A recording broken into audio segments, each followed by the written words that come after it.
بسم الله الرحمن الرحيم. السلام عليكم ورحمة الله وبركاته. الحمد لله الحمد لله رب العالمين، والصلاة والسلام على سيد المرسلين وعلى آله وصحبه أجمعين، أما بعد، فأعوذ بالله من الشيطان الرجيم. بسم الله الرحمن الرحيم.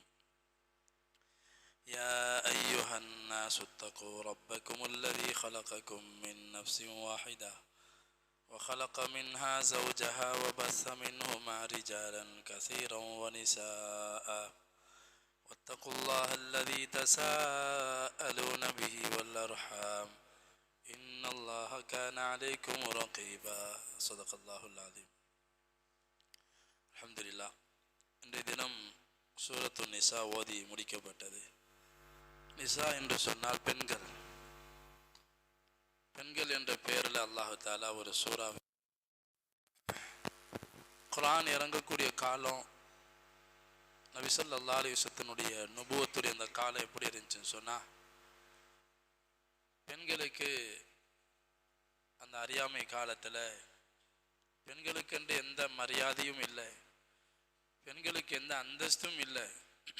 அவர்களை மனிதர்களாகவே மதிக்காமல் இருந்தார்கள் மக்கள். இஸ்லாம் வந்த பிறகுதான் பெண்களுக்கு அந்தஸ்தையும் உயர்வையும் எல்லா வகையான உரிமைகளையும் வழங்கி கொடுத்தது இஸ்லாம் தான். பெண்களை ரொம்ப மட்டமாக நடத்தினாங்க, ஒதுக்கி வைப்பாங்க, தேவைக்கு பயன்படுத்துவாங்க. சுத்தமில்லாத காலம் வந்துட்டா வீட்டை விட்டு ஒதுக்கி வைப்பாங்க. தனி பாத்திரம், தனி வீட்டிலேயே ஒரு பகுதியில் ஒதுக்கி வச்சுருவாங்க. அது மட்டுமல்ல, நமக்கெல்லாம் தெரியும், பெண் குழந்தை பிறக்க போதும் தெரிஞ்சாலே என்ன செஞ்சிடுவாங்க, பிறந்துருச்சுன்னா உசுரோட அப்படியே புதைச்சிருவாங்க. ஏன்னா அவ்வளோ ஒரு பெரிய முசீபத்தாக, ஒரு பீடையாக நினைச்சாங்க பெண்களை, ஒரு பெரிய பாரமாக கருதுனாங்க. வரலாற்றில் எழுதப்பட்டிருக்குது, குறைஷிகள், அந்த அரபுகள் அறியாமை காலத்தில் ஒரு பெண்ணுக்கு கற்ப காலம், குழந்தையை பெக்கக்கூடிய காலம் வந்துடுச்சுன்னு சொன்னால், வீட்டினுடைய பின்புறத்தில் ஒரு குழியை தோண்டி வச்சுருப்பாங்க. அங்கே வச்சு தான் அந்த வதுல் ஹம்லு, குழந்தையை பெற்றாற்றக்கூடிய நேரம் வந்துச்சுன்னா அங்கே தான் கூட்டிகிட்டு போவாங்க. அங்கே வச்சு குழந்தையை பெக்க வைப்பாங்க. ஆண் குழந்தையாக இருந்தால் தூக்கிட்டு வந்துடுவாங்க. பெண் குழந்தைன்னு தெரிஞ்சால் அப்படியே அந்த குழந்தையை அதில் உசுரோடு புதைச்சிருவாங்க. இவ்வளவு கல்லஞ்சம் படைத்தவங்களாக பெண்களுக்கு எந்தவித அந்தஸ்தும் இல்லாமல் வச்சிருந்தாங்க. பிறகுதான் அல்லாஹ் சுப்ஹானஹு தஆலா பெண்களுக்கு பெண் குழந்தை பிறந்தா என்ன சுப செய்தி, எவ்வளோ பெரிய பாக்கியம் அது. அல் பின்து அல் பரக்கா, பெண் பிள்ளையில தான் வாழ்க்கையில் பரக்கத்து இருக்குதுன்னு சொல்லப்பட்டுச்சு. யாருக்கு பெண் குழந்தை பிறந்து அதை சரியான முறையில் பராமரித்து அதை கரை சேர்ப்பாங்களோ அவங்களும் நானும் சொர்க்கத்தில் ஒன்றாக இருப்போம் என்று நபி ஸல்லல்லாஹு அலைஹி வஸல்லம் பெண் குழந்தையினுடைய சிறப்பு. அது மனைவியாக இருந்தால் அதுக்கான சிறப்பு. யார் மனைவியிடத்தில் நல்ல பேரை வாங்குறாங்களோ அவங்க தான் அல்லாஹ் இடத்துலேயே சிறந்தவங்க. பிறகு தாயினுடைய அந்தஸ்தில் வரும்போது சொர்க்கமே தாயின் பாதங்களுக்கு கீழே தான் இருக்குது. அல் ஜன்னத்து தஹ்த அக்தாமில் உம்மஹாத், தாயின் காலுக்கு கீழே தான் சொர்க்கமே இருக்குது என்பது போன்ற ஒவ்வொரு நிலையிலையும் பெண் எந்த நிலைக்கு போனாலும் இஸ்லாம் அந்த பெண்ணுக்கான அந்தஸ்தை கொடுத்துச்சு. அது மட்டும் இல்லாமல் பெண்களுக்கு பொருளாதார எந்த வகையான உரிமை இல்லாமல் இருந்துச்சு. ஒரு பெண்ணு சம்பாதிக்கிறான்னு சொன்னால், சம்பாதிக்கிறது மட்டும் இல்லை, ஒரு பெண்ணை திருமணம் முடிக்கிறாங்க, திருமணம் முடித்து அந்த பெண்ணுக்கு மகர் கொடுத்து ஒருத்தர் திருமணம் முடிக்கிறார் என்றால் அந்த மகரை கூட அந்த பெண்ணுடைய தகப்பன் கைப்பற்றிடுவார். அந்த மகருக்கு கூட அந்த பெண்ணுக்கு உரிமை கிடையாது. இந்த காலத்தில் பார்த்தோன்னு சொன்னால் மாமியார் மாமனார் வாங்கிடுவாங்க. நகை போடுற மாதிரி போட வேண்டியது மகருண்டு, பிறகு மாமியாரை வாங்கி வச்சுக்கிடுவாங்க. நீ செலவழிச்சிருவா, மகர் ஏதாவது பண்ணிடுவா, உன் இஷ்டத்துக்கு நீ செலவு பண்ணிடுவா. அவளுடைய அது அல்லாஹ் சூரத்து நிசாவுடைய ஆரம்பத்தில் முதல் வசனத்தை நபி ஸல்லல்லாஹு அலைஹி வஸல்லம் ஹுதுபாவில் இந்த வசனத்தை தான் ஓதுவாங்க. நம்ம எல்லாருடைய நிக்காஹ்லையும் அந்த வசனம் தான் ஓதப்படுது. யா ஐயுஹன்னாஸ், ஜனங்களே, இத்தகு ரப்பக்கும் அல்லதி ஹலகக்கும் மின் நஃப்ஸின் வாஹிதா, ஒரே ஆத்மாவிலிருந்து உங்களை படைத்தானே அந்த அல்லாஹ்வை நீங்கள் பயந்து கொள்ளுங்க. வஹலக மின்ஹா ஜௌஜஹா, அந்த ஒரே ஆத்மாவின் மூலம்தான் உங்களுக்கான ஜோடியையும் அல்லாஹ் படைத்தான். ஆதம் அலைஹிஸ்ஸலாத்துடைய விலா எலும்பிலிருந்து தான் பெண்ணை அல்லாஹ் படைத்தான். வபஸ்ஸ மின்ஹுமா ரிஜாலன் கஸீரா, பிறகு அந்த ஆதம் ஹவ்வா அலைஹிமுஸ்ஸலாம் மூலமாக ஆண்கள் பெண்களை பல்கி பெருக செய்தான். வத்தகுல்லாஹ அல்லதி தஸாஅலூன பிஹி வல் அர்ஹாம், அந்த அல்லாஹ்வை பயந்து கொள்ளுங்கள். எந்த அல்லாஹுடைய பேரை சொல்லியும் குடும்ப பேரை சொல்லியும் நீங்கள் மற்ற விஷயங்களை கேட்குறீங்களோ அல்லாஹ்வோட பேரால் கொடுத்துருங்க, அல்லாஹ்க்காக கேட்குறேன் தந்துருங்க என்று எந்த அல்லாஹ்வுடைய பேரை சொல்லி, குடும்பத்தின் பெயரை சொல்லி அரபுகள்கிட்ட பழக்கம் இருந்துச்சு. குடும்ப பாரம்பரியத்தை சொல்லி கேட்பாங்க. நம்ம குடும்ப உறவை முன் வச்சு கேட்குறேன், இதை மன்னிச்சிருங்க, இதை கொடுத்துருங்கன்னு கேட்பாங்க. அதனால் அல்லாஹ் சொல்கிறான், எந்த அல்லாஹ்வையும் குடும்பத்தையும் சொல்லி சொந்த பந்தத்தையும் சொல்லி நீங்கள் உங்களுடைய விஷயங்களை காரியங்களை செய்வீர்களோ அந்த அல்லாஹ்வையும் குடும்பத்தை நீங்கள் பயந்து கொள்ளுங்க. இன்னல்லாஹ கான அலைக்கும் ரகீபா, அல்லாஹ் நீங்கள் செய்கிற எல்லாத்தையும் உற்று நோக்கி கொண்டிருக்கிறான் என்பதாகத்தான் அந்த சூறாவை ஆரம்பிக்குது. அல்லாஹ் தஆலா ஆரம்பத்திலேயே சொல்கிறான், ஒரு பெண்ணை நிக்காஹ் செஞ்சீங்கன்னு சொன்னால் வஆத்துன் நிஸா ஸதகாத்திஹின்ன நிஹலா, ஒரு பெண்ணை நீங்கள் கைப்பற்றும் பொழுது அவளுக்கு தேவையான மகரை சந்தோஷமாக கொடுத்துருங்க. அவளுக்குரிய உரிமை, அது அவளுக்கான உரிமை, அவள் நினைத்ததை அதை செய்யலாம். முன்னாடி அந்த உரிமை இல்லாமல் இருந்துச்சு.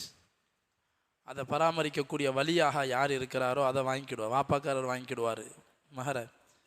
இல்லைன்னா வேறு யாராவது வளர்த்தாங்கன்னு சொன்னால் சாச்சா பெரியப்பா சகோதரனா அதை அவங்க வாங்கிக்கிடுவாங்க. பெண்ணுக்குன்னு ஒரு உரிமை இல்லாமல் இருந்துச்சு. அல்லாஹ் அந்த உரிமையை கொடுக்குறான். சந்தோஷமாக அவங்கள்ட்ட கொடுத்துருங்க.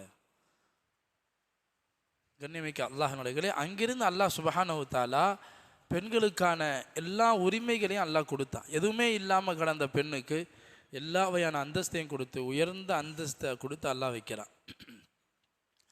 அந்த பெண்கள் எத்தீம்களாக யாரிடமாவது வளர்க்கப்பட்டால், ஆண்புல பிள்ளையாக இருந்தாலும் சரி பொம்பளை பிள்ளையாக இருந்தாலும் சரி, எத்தீம்களை பற்றி அல்லாஹ் சொன்னான்.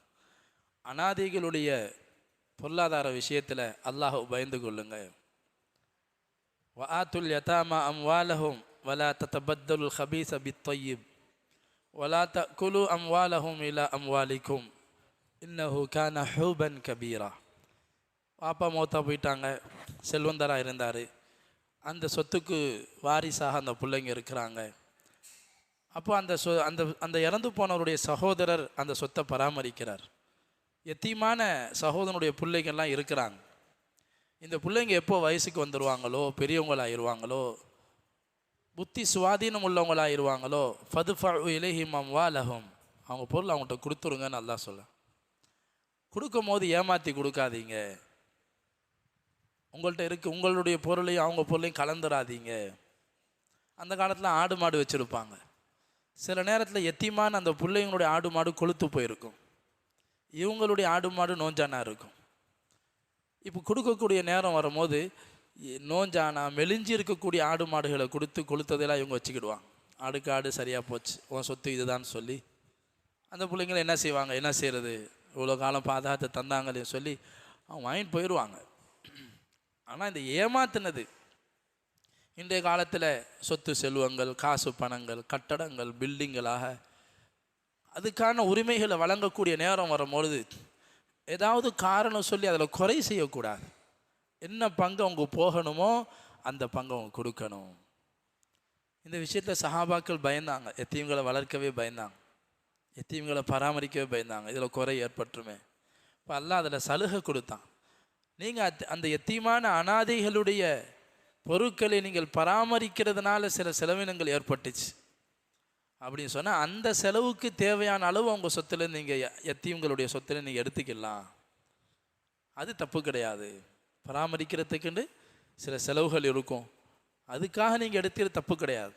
ஆனால் அநியாயமாக ஏமாற்றுவது, ஒன்றுமே இல்லாமல் ஆக்குவது, எல்லாம் சரியாக போச்சு போங்க, அந்தந்த செலவெல்லாம் வந்துச்சு அதனால் முடிஞ்சு போச்சுன்னு சொல்லி ஒன்றுமே இல்லாமல் ஆக்குவதோ அல்லது அதில் குறைய உண்டாக்கி கொடுப்பதோ அல்லாஹ் தஆலா வன்மையாக கண்டிக்கிறான். இன்னல்லதீன யஅகுலூன அம்வாலல் யதாமா லுல்மன், யார் யத்தீம்களுடைய அனாதைகளுடைய சொத்துக்களை செல்வங்களை அநியாயமாக சாப்பிடுவார்களோ, அல்லாஹ் சொல்றான் இன்னமா யஅகுலூன அம்வாலல் யதாமா லுல்மன், அல்லாஹ் அநியாயமாக சாப்பிட்றவங்க அவங்க வயிற்றில் நெருப்பை தான் வரத்துக்கொள்கிறார்கள். வயிற்றில் நெருப்பு தான் இருக்குது. ஃபீ புத்தூனிஹிம் நாரா, வயிற்றில் நெருப்பு தான் இருக்குது. வஸயஸ்லௌன சஈரா, அவர்கள் சயீர் என்ற நரகத்துக்கு போவாங்க என்பதாக அனாதைக்கு சம்பந்தப்பட்ட விஷயங்கள், அவங்களுடைய சொத்து பங்கீடு விஷயங்கள், குறிப்பாக பெண்களுக்கு அவங்க சம்பாதிச்சாங்கன்னு சொன்னால், பெண்களும் சம்பாதிக்கிறாங்க, அந்த சம்பாதிச்சு அவங்க கூலி வாங்குறாங்களே, அந்த கூலிக்கு கூட பெண்களுக்கு உரிமை இல்லாமல் இருந்துச்சு. அல்லாஹால அந்த உரிமையும் கொடுத்தான். ஒரு பெண்ணு சம்பாதிச்சா அந்த பெண்ணுக்கான காசு அவளுக்கு உரிமை இருக்குது, அவளுக்கு தான். கணவனோ அல்லது பெற்றோர்களோ அது உனக்கு எந்த உரிமையும் கிடையாதும் சரி, வாங்க உரிமை கிடையாது. லிர்ரிஜாலி நசீபும் மிம்மக்தசபு ஒலின் நிசா இ நசீபும் மிம்மக்தசபு. ஆண்கள் சம்பாதிச்சா எப்படி அவனுக்கு உரிமை அந்த பொருள் இருக்குதோ, அதே மாதிரி ஒரு பெண்ணுக்கு சம்பாதிக்கிற நிர்பந்தம் ஏற்பட்டுச்சு. அவள் சம்பாதிச்சால் அந்த காசு அவளுக்குரியதுங்கிறதெல்லாம் இஸ்லாம் வந்த பிறகு தான். இன்றைக்கி சர்வசாதாரணமாக பெண்கள் இன்றைக்கி சுதந்திரமாக எல்லா விஷயத்தையும் ஈடுபடுறாங்கன்னு சொன்னால் அதெல்லாம் இஸ்லாம் வந்த பிறகு தான். முன்னாடியெல்லாம் பெண்கள் அடிமைகள், ஆடு மாடுகளை விட மட்டமாக நடத்தப்பட்டாங்க, மனிதர்களாகவே மதிக்கப்படாமல் இருந்தாங்க. அதுக்கு பிறகு அல்லாஹ் சுப்ஹானஹு வ தஆலா பெண்களுக்கான பாக பிரிவினை, சொத்துலையும் பங்கு இருக்குது, அதுவும் இல்லாமல் இருந்துச்சு. இந்த சூறாவை பார்த்தோன்னு சொன்னால் நிறைய இடத்துல அல்லாஹ் சுப்ஹானஹு வ தஆலா விரும்புகிற விஷயம் நீதமாக நடக்கணும். வாழ்க்கையில், குடும்பத்தில், சமூகத்தில் வழக்குகள் வந்துட்டா அந்த நேரத்தில் நீதமாக தீர்ப்புகள் வழங்கணுங்கிற விஷயத்தை தான் அல்லாஹ் வலியுறுத்தி சொல்லுவான். குறிப்பாக இது போன்ற பொருளாதாரங்களில் காசு பணம் சொத்துன்னு வந்துட்டா இதில் தான் நிறைய பேர் சரிகிறோம், நிறைய பேர் இதில் மாட்டிக்கிறோம். இவ்வளோ அமல் செஞ்சும் கூட இந்த இடத்துல சரிகிறோம். அல்லாஹு தாலா இந்த சொத்து பங்கீடு விஷயத்துக்கு எப்படிப்பட்ட வார்த்தையை பயன்படுத்துகிறான்னா, யூசிக்குமுல்லாஹு ஃபி அவுலாதிக்கும், உங்களுடைய பிள்ளைகள் விஷயத்தில் அல்லாஹ் உங்களுக்கு வசியத்து செய்கிறான். வசியத்துக்கு எவ்வளோ பெரிய மதிப்பு இருக்குது நம்மகிட்ட. அம்மாட வசியத்து, எங்கள் வாப்பாட வசியத்து, இதை நான் செய்யணும், செஞ்சு ஆகணும்னு ஒருத்தர் அம்மா அப்பாட வசியத்தை நிறைவேற்றணும்னு நினைக்கிறோம். அல்லாஹ் தாலா எந்த விஷயத்துக்குமே இது வசியத்துன்னு சொல்லலை, நான் வசியத்து செய்கிறேன். அல்லாஹ் ஒரு விஷயத்தை வசியத்து செய்கிறான்னு சொன்னால் எதுன்னு சொன்னால் சொத்து பங்கீடு தான். ஒரு மனிதர் இறந்து விட்டால் அவருடைய சொத்துக்கு அந்த இறந்தவருக்கும் எந்த தொடர்பும் கிடையாது. இது நேரடியாக அல்லாஹுடைய தொடர்புக்கு போயிடும். ஒருத்தர் இறந்துட்டான்னா அவருடைய சொத்துக்கு உரிமையாளன் அல்லாஹ் தான். அல்லாஹ் யாருக்கு பங்கு வைக்கிறானோ அவங்களுக்கு தான் இது போகணும். அல்லாஹ்க்கு தான் தெரியும் இந்த பங்குக்கு சொந்தக்காரங்க யாருன்னு. நம்ம அறிவை வச்சு இங்கே பங்கு செய்யவே கூடாது. அல்லாஹ் இந்த விஷயத்தில் என்னுடைய வசியத்து வசியத்தம் மினல்லாஹ், அல்லாஹ்வின் புறத்தினுடான வசியத்தாக, ஃபரீதத்தம் மினல்லாஹ், அல்லாஹ்வின் புறத்திலிருந்து ஃபர்லாக்கப்பட்டது, கட்டாயமாக்கப்பட்ட விஷயந்தான் இந்த சொத்து பங்கீடுங்கிறது. அல்லாஹ் இதில் கணக்கு போட்டு சொல்கிறான். ஒருத்தர் இறந்துட்டா அவருடைய சொத்துக்கு யாரெல்லாம் உரிமையாளர்கள், அந்த இறந்தவருக்கு புள்ளை இருந்தால் மனைவிக்கான பங்கு என்ன, புள்ளை இல்லாமல் இருந்தால் மனைவியோட பங்கு என்ன, அப்போ அந்த மையத்தினுடைய தாய் தந்தையினுடைய பங்கு என்ன போகும், அந்த பெண்ணு இறந்துட்டா அவளுக்கு குழந்தை இருந்தால் கணவனுக்கு என்ன போகும், அந்த பெண்ணுக்கு குழந்தை இல்லை இப்போ கணவனுக்கு என்ன, அந்த பெண்ணுடைய தாய் தந்தையருக்கு என்ன போகும், பிள்ளைங்களுக்கு என்ன போகும். கணக்கு போட்டு அல்லாஹ் சொல்லணும். 6ல் 1 3ல் 1 பாதி காவாசி. தொழுகையை பற்றி கூட அல்லாஹ் தாலா இவ்வளோ விரிவாக பேசலை குரானில். எப்படி தக்பீர் கட்டணும், எப்படி ருக்கு செய்யணும், எப்படி சஜிதா செய்யணும், அத்தியாயத்தை எப்படி உட்காரணுன்னு கூட அல்லாஹ் நமக்கு சொல்லித்தரல. தொழுகை நிலைநாட்டுங்கன்னு சொல்லிட்டான். தொழுங்கன்னு தான் அல்லாஹ் சொல்லுவான்.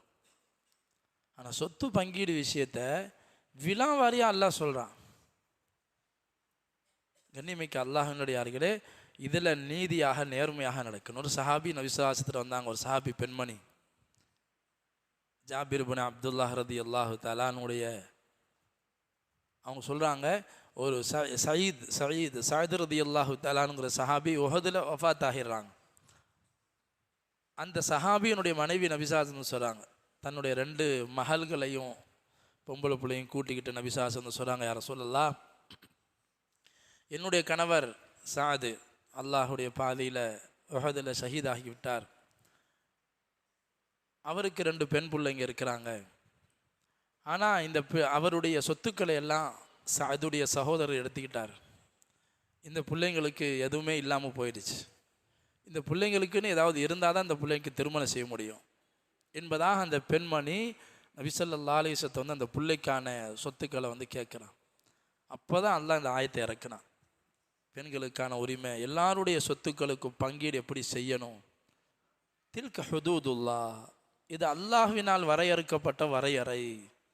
ஒமைய தஅத்த ஹுதூத் அல்லாஹ், அல்லாஹுடைய வரையறையை யார் மீறுவாரோ அவர் ஒதுங்கும் இடம் நரகம்தான் என்பதாக அல்லாஹ் சொல்லுவான். கண்ணியமிக்க அல்லாஹ்வினுடையார்களே, சொத்து பங்கீடு செய்யறதுக்கு முன்னாடி உலக வாழ்க்கையில் பிள்ளைங்களோட நீதமாக நடக்கணும்.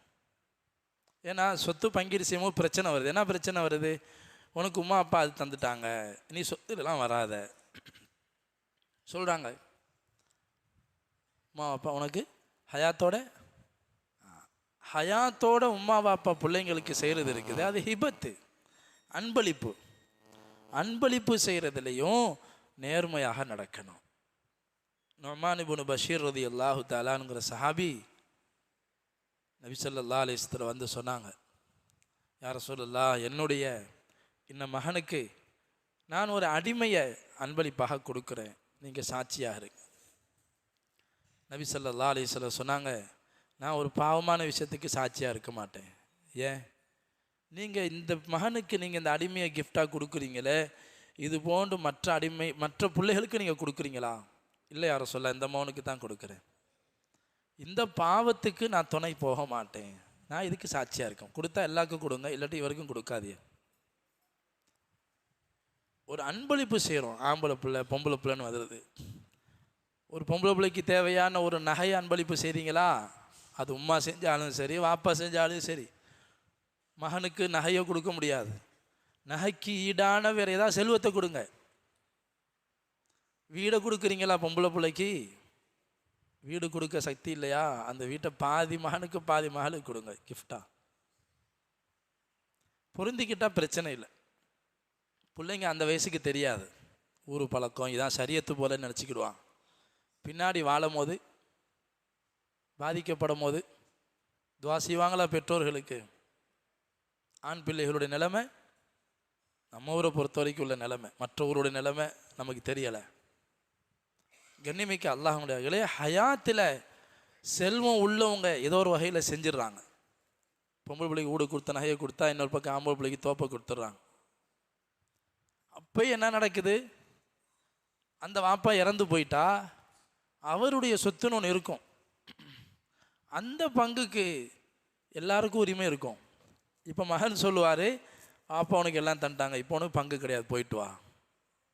இது அல்லாஹ் கொடுக்குற சொத்துல தடுக்க உரிமை இல்லை யாருக்கும்.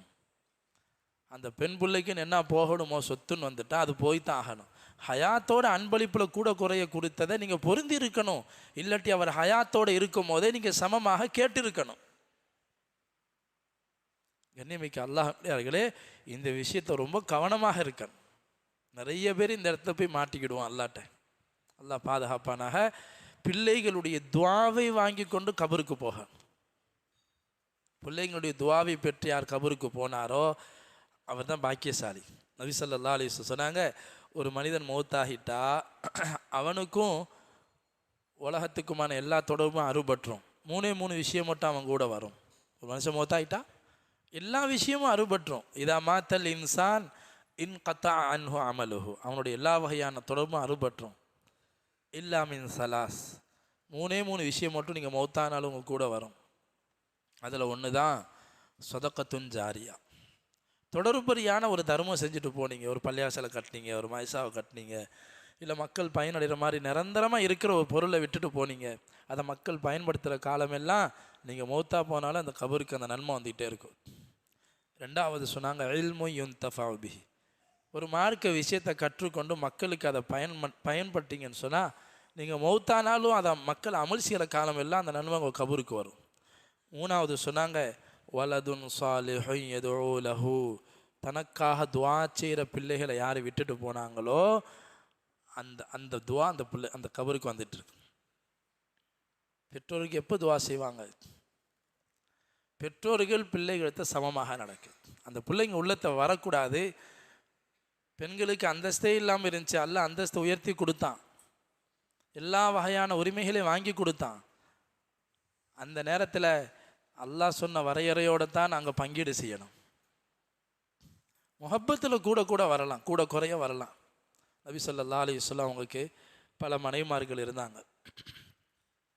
அல்லாஹ் தஆலா இந்த உம்மத்துக்கும் ஒன்றுக்கும் மேலே 4 மனைவிமார்கள் ஒரே நேரத்தை நிக்கா செய்யறதுக்கு அனுமதி கொடுத்தான். பலதார மனத்தை பற்றி இன்றைக்கி ஓதப்பட்டுச்சு. அறியாமை காலத்தில் கணக்கில்லாமல் கல்யாணம் முடிப்பாங்க. 4 5லாம் இல்லை, எவ்வளோ வேணாலும் முடிச்சுக்கிடுவாங்க. அல்லாஹ் தான் வரையறுத்தான், 4க்கு மேலே முடிக்கக்கூடாது. அது மட்டும் இல்லை, எத்தனை முடித்தாலும் 1க்கு மேலே நீங்கள் முடிச்சிங்கன்னா அந்த 2 மனைவிக்கு மத்தியில் நீதமாக நடக்கணும், சமமாக நடக்கணும். நேரம் பங்கீடு செய்கிறதுலையும் செலவு பணம் கொடுக்கறதுலையும் எது ஒரு மனைவி கொடுத்தாலும் அடுத்த மனைவிமார்களுக்கும் அதே மாதிரி கொடுக்கணும். இப்படியெல்லாம் நீதமாக நடக்க முடிஞ்சால் முடிங்க. ஒயின் ஹிஃப்தும் அல்லா தாதிலு, நீதமாக நடக்க முடியாதுன்னு பயந்தால் ஃபவாஹிதா, ஒருத்தியே போதும் உங்களுக்கு.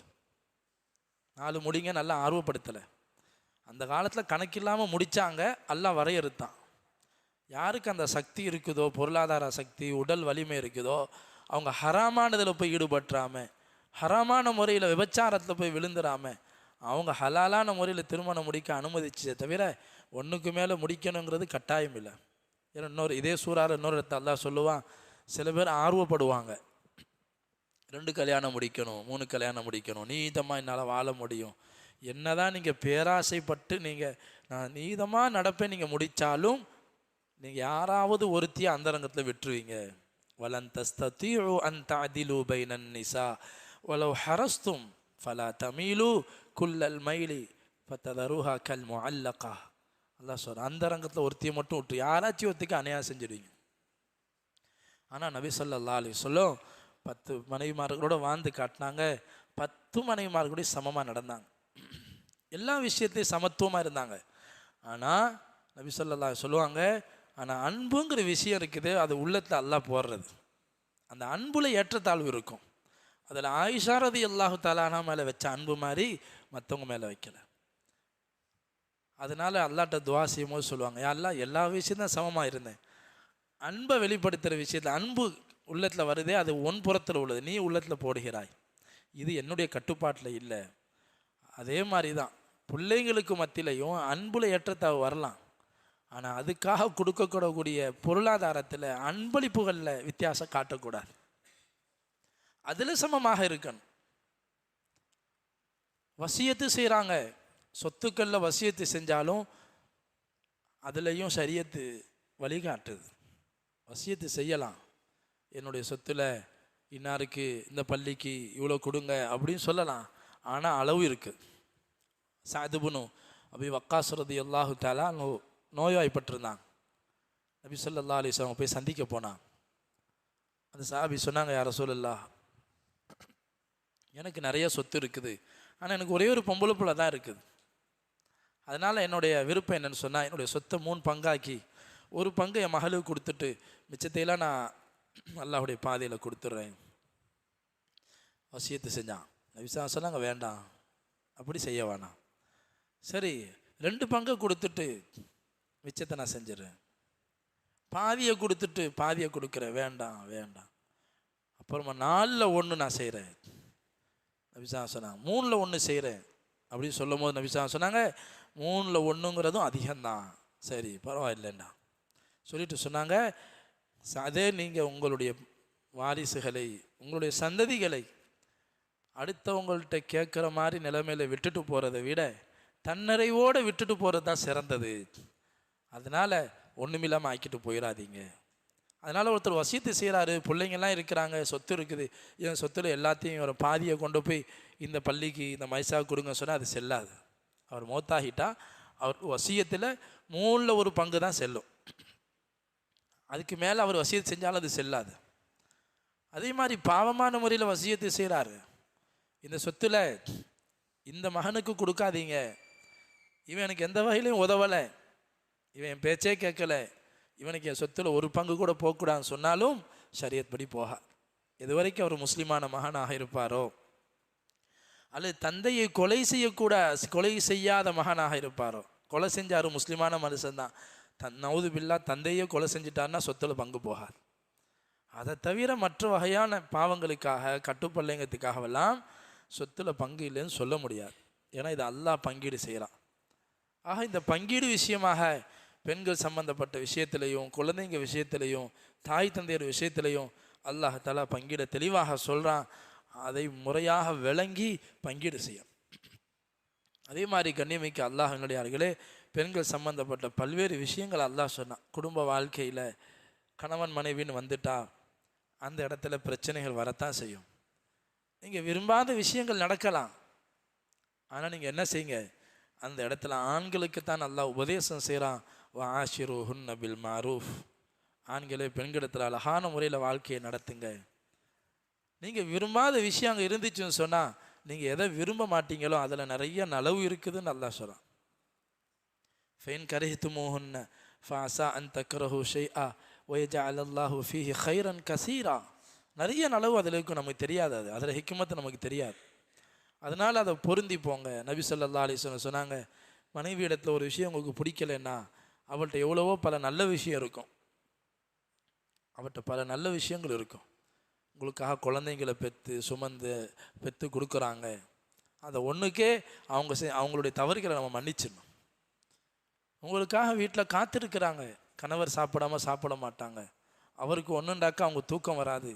இது போன்று பெண்கிட்ட எவ்வளவோ நல்ல சிஃபாத்துகள் இருக்குது. நீங்கள் அதை நினைத்து இவளுடைய குறைகளை மறைச்சிருங்க, மன்னிச்சிருங்கன்னு சொல்லுவாங்க நபி ஸல்லல்லாஹு அலைஹி வஸல்லம் வாழ்ந்து காட்டினாங்க. சொன்னாங்க, உங்களே ஆக சிறந்தவங்க மனைவிமார்கிட்ட சிறந்தவங்க தான். ஊரில் நல்ல பேர் வாங்கிடலாம், எல்லாட்டையும் நல்ல பேர் வாங்கிடலாம். அவள் மனைவிட்ட போய் கேட்கணும், மாப்பிள்ளை எப்படி, அவங்க சர்டிஃபிகேட் கொடுத்தாங்கன்னா அல்லாட்ட சிறந்தவங்க. அவங்க சொன்னாங்க, இவெல்லாம் ஒரு மனுஷனா, ஊருக்கு தான் பேர் என்பதாக அவங்க சொல்லிட்டாங்கன்னா அல்லாஹ் இடத்துலேயே அவங்க மரியாதை இல்லை. அதனால் குடும்பத்தார்களிடத்தில் மனைவிமார்களிடத்தில் நல்ல பெயர்களை வாங்கணும். ஏதாவது கணவன் மனைவிக்கு இந்த பிணக்கு வந்துட்டா அந்த இடத்துல எப்படி நடக்கணுங்கிற முறையை அல்லாஹ் சொல்லித்தரான். அந்த இடத்துல எப்படி நடக்கணும். ஆண்கள் தான் குடும்பத்தை நிர்வாகம் செய்வதற்கான தகுதி உள்ளவர்கள்.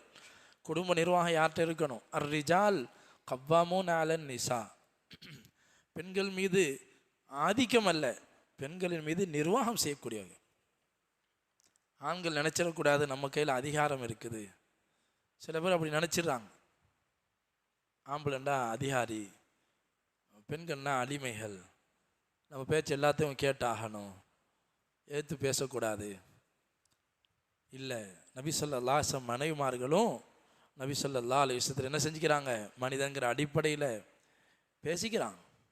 நபி ஸல்லல்லாஹு எப்படி நடந்தாங்க, இது போன்ற கட்டத்தில் எப்படி நடந்தாங்க. நபி ஸல்லல்லாஹு வீட்டில் உட்காந்துக்கிறாங்க, ஆயிஷா ரலியல்லாஹு தஆலாவுடைய வீட்டில் உட்காந்துக்கிறாங்க. அவங்களுடைய முறை, ஒவ்வொரு நாளைக்கு ஒரு மனைவி வீட்டுக்கு போவாங்க. ஆயிஷா ரலியல்லாஹு தஆலா வீட்டில் இருக்கும்போது இன்னொரு மனைவி வீட்டிலேருந்து ஏதோ ஒரு தீன் பண்டம் செஞ்சு வருது. ஆயிஷா ரலியல்லாஹு தஆலான்னு அதை போய் வாங்குற மாதிரி வாங்கி கீழே போட்டு உடைச்சிடுறாங்க. நபி ஸல்லல்லாஹு அலைஹி வஸல்லம் நல்லா விளங்குது, ஆயிஷா வேணுக்குன்னு தான் போட்டு உடைக்கிறாங்க. என்னுடைய வீட்டில் என்னுடைய கணவர் இருக்கும்போது இது என்ன இதெல்லாம் கொடுத்து அனுப்புறது, உன் வீட்டுக்கு வரும்போது நீ கொடுத்துக்கோ. சக்களத்திங்கிற அடிப்படையில், பெண்களுங்கிற அடிப்படையில் ரோஷம் வரத்தான் செய்யும். நபிசாசம் புரிஞ்சுக்கிட்டான், இது ரோஷத்தால் ஏற்படுது. நபிசாசம் கோவப்படவே இல்லை.